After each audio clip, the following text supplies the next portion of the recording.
Hey everyone, this is going to be my next video on the Cold War. We're going to be covering 5 topics today in this video. As we go through, you'll see the topics as they come up. So first things first, we're going to get to Joseph McCarthy. Now, Joseph McCarthy is going to end up developing, this thing called McCarthyism, or America is going to develop this thing called McCarthyism that's going to follow him around. And pretty much what this was McCarthy pretty much attacked suspected communists in the early 1950s, and this became known as McCarthyism.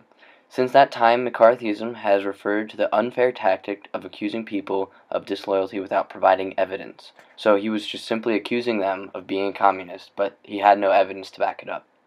He claimed at one point of having up to 200 names of communists on this list. McCarthy would actually never produce any of these so-called names on the list, and he also accused the Democratic Party of committing 20 years of treason. He claimed the Democrats were infiltrating the government with communistic thoughts, and McCarthy was very careful about his surroundings when he was going to be talking about these communists and their names, and he would only do this in a Senate setting because he wouldn't get in trouble for slander. Now, he eventually switched it to name-calling and instead of accusing. So, he was able to get around the system a little bit. We're going to move right on into the GI Bill and exactly what the GI Bill did for returning veterans. Now, the GI Bill was passed in 1944, and this was to help ease veterans' return to civilian life from active service. In addition to encouraging veterans to get an education by paying part of their tuition, the GI Bill guaranteed them a year's worth of unemployment benefits while job hunting. It also offered low-interest federally guaranteed loans. Millions of young families used these benefits to buy homes and farms or establish a business for themselves. This really helped a lot of the returning veterans. You have to remember, a lot of these men saw very severe combat. They were coming home. We wanted to thank our veterans for fighting for our freedom over in Europe and in the Pacific. And this was just some way that we could help these men get back on their feet and try to come into a little bit of normalcy when they get back to the States. A lot of them dropped everything that they had to join the service to fight for their country, to fight for their freedom. A lot of them saw Pearl Harbor as this horrible, horrible event, which it was. And this is why they ultimately joined up. Now, others might have had other connections. That's just one simple, quick example. But many of these men dropped everything that they were doing and joined the Army, the Navy, and this was a way that we could thank them for their service. It was a way that we could help these servicemen come back to a normal life. It was a way that we could take them from this active service and take them into a civilian lifestyle.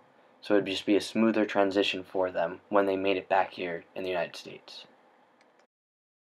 Alright guys, moving on from the GI Bill, we're going to get into something called the U-2 incident. Now, this was an incident between the United States and the Soviet Union. This is what happened. The CIA began making secret high-altitude flights over Soviet territory. The plane used for these missions was known as the U-2. This plane could fly at high altitudes without detection. As a U-2 would pass over the Soviet Union, its airspace, its infrared cameras would take detailed photographs of troop movement and missile sites. Many U.S. officials were very nervous about the U-2 program. First, it was a secret, among American press, but, some people did know about it, and that could get out, and that could, do some damage if the Soviets ever found out about it. And secondly, the Soviets had been aware of the flight since 1958, so big surprise, guess what, we know. And lastly, Francis Gary Powers, who was a U-2 pilot, was shot down by a Soviet pilot. The Soviets captured Powers, and he served 10 years in a Soviet prison. Now guys, this was completely illegal. We were not allowed to do this. We did not have clearance. And what the CIA was doing, they were trying to gather intelligence on the Soviet troops, on the Soviet movements, where the missiles were, what they had, what other types of weapons were they using. What did their military look like? Is it a strong military? Is it a weak military? Things like this, alright? They wanted to see what they had.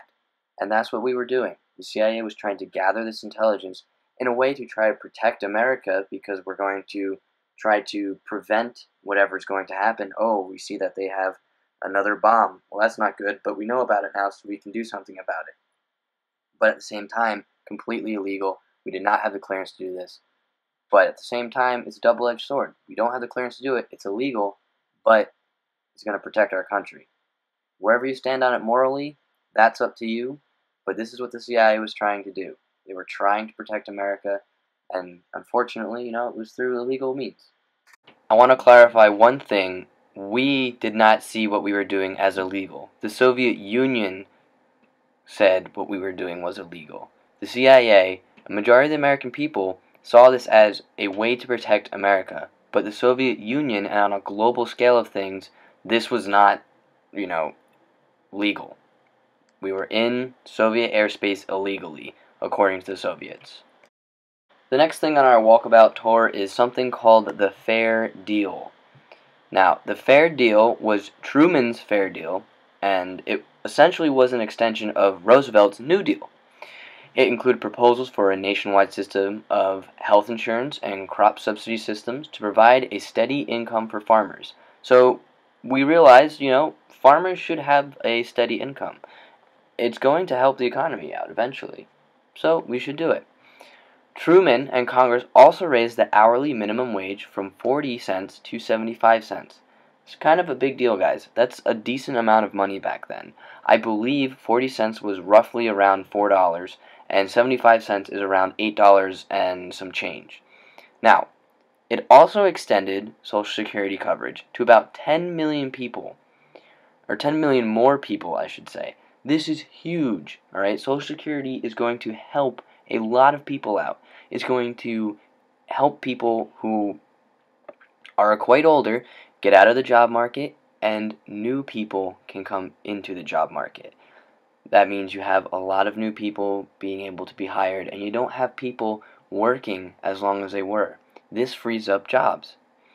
And it also initiated flood control and irrigation projects.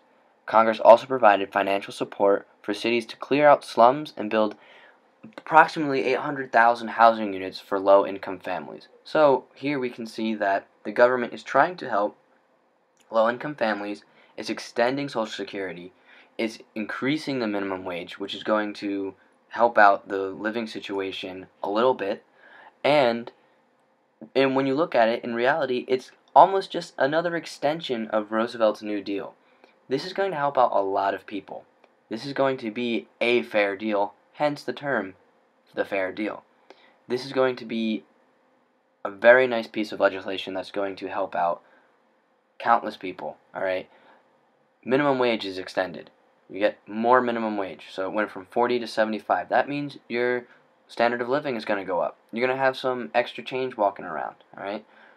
Social Security is also extended. It includes 10 million more people.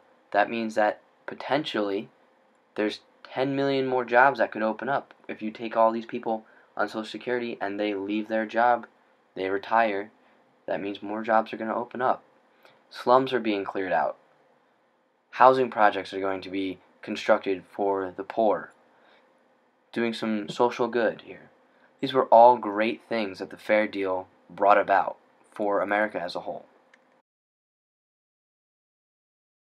Alright guys, the last thing that we're going to address in this little PowerPoint presentation today is the housing crisis. So what ended up happening is you have a ton of people, a ton of soldiers who went over to go and fight in World War II. And now the war's over and they're returning home. So what happens? Well, this is essentially what happens. You have this housing crisis. So returning veterans face a severe housing shortage in America. Many families lived in cramped apartments or moved in with relatives.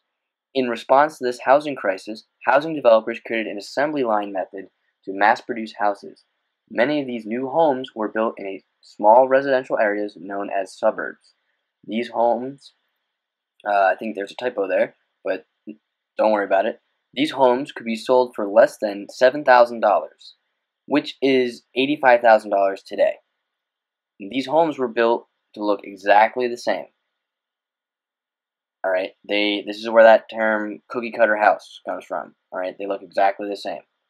And Americans love this new small town feel and the openness of the suburbs that was created out of this. Now, the first one of these new cookie cutter style homes, community, whatever you want to call it, is in Levittstown. All right, that is the first one. All right, this is where you're going to see the birth of the suburbs. This is where you're going to see the start of white flight out of the cities, and a lot of people are going to move out to the suburbs. And you're also going to see, because of this, a lot of people commuting into the city now for work. They're going to work in the city, but then they're going to return home to the suburbs. So you're going to see a huge boom in the automotive industry, and we're going to get to that later on.